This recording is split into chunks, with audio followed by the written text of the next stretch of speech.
Hi, everybody. Today is what would have been John Lennon's 83rd birthday, and I thought I would do something I haven't done in a long time. I would rank his proper studio albums. That means I'm not ranking any compilations, not ranking any live albums, I'm not ranking any experimental avant garde records.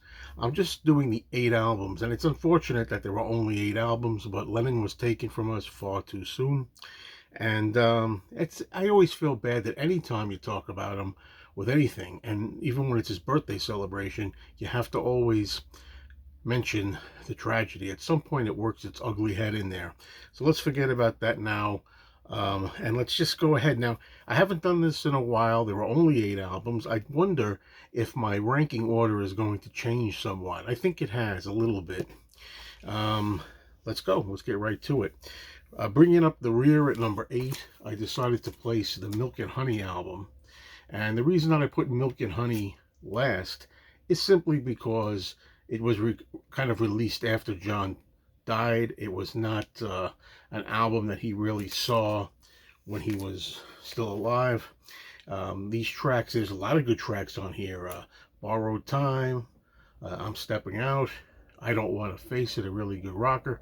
But the whole thing is just the fact that John really wasn't here to oversee it, and it was kind of released after he passed. For that reason alone, I always put it, well, not always, but I'm starting to put it last. I think the next album, I think I used to always put up as the final album in my list, and that would be next at number 7. I have the Rock and Roll album. This is the album of oldies, rock and roll oldies. And I guess when it comes to John, I prefer his original material, or at least his original material sanctioned while he was still here. This, of course, is not original John Lennon material. It's rock and roll favorites. And while it's a good serviceable album for those kind of rock and roll oldies, well, not a favorite. And I got to say, at least John was here to put this together. He was aware of it, and he concocted it and arranged it, and so that's why I kind of put that ahead of Milk and Honey. Okay, now we have at number 6, uh, an album that's usually at the bottom of everybody's list, and I'm talking about Sometime in New York City from 1972. I still think it's an underrated album. I think Elephant's Memory plays really good on this album. I like the sound on this album. Not so much when they're playing the live New York City concert from 72, but I really do like the sound of this album. I think it's a good grungy sound. I like that they tackled risky topics, politics back in the day. John took a chance, and sometimes you got to put yourself out there and not just always just sing the typical kind of stuff that you are expected to deliver. So I think that's a challenging album and underrated. All right, now the top 5. Number 5, Double Fantasy, John's final album while he was alive. First of all, I love the Yoko Ono songs on here, but we're talking about John. This album, at the time, I always say when I discuss this, I was just a teenager when this was released, and I didn't really relate to topics like talking about just like starting over again with your relationship, or having a beautiful boy, having a child, or so many other things that John was dealing with. This was more of an adult contemporary, I think, record. And now I think that this album, ironically, contains some of John's classic songs. Because during its release, I think I and a lot of people thought, this isn't the cutting edge we expected from John Lennon. However, songs like Woman, Beautiful Boy, right? Watching the Wheels, and to an extent, just like Starting Over, are the cream of the crop in John Lennon's solo catalog. So this has a lot of good tunes on there. Okay, now coming up at number 4, this is an album that I'm noticing is getting a lot of attention lately, and a lot of people like this album. This is Mind Games, the 1973 album that actually celebrates its 50th anniversary this year. And I'm glad this is getting some more love. This is an album that's always just put off to the side. It's got some good tracks on here. It's not my favorite, hence it's why I have it at number 4. Okay. Incidentally, I'll take this moment just to interject.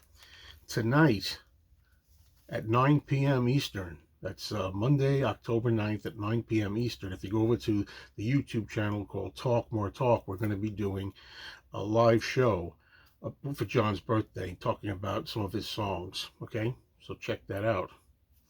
Okay, now this is my top 3. Number 3, Walls and Bridges from 1974. Really like this record. I always like to say that I am a staunch supporter and defender of Yoko. But there's something too about this album. I like the fact that this kind of is like, really has like the only feel to it of John kind of releasing a record kind of when he was not really with Yoko, and there's not really too much influence of that here. As I say, you all know who watch my channel, I am a Yoko fan. However, when it comes to this particular album, it's nice to have a break and just have John, like what it would be like if he was just an artist by himself, kind of releasing an album. All right, now you know what the top 2 are. The question is always, what order are they going to be released? Put in, which order do you prefer?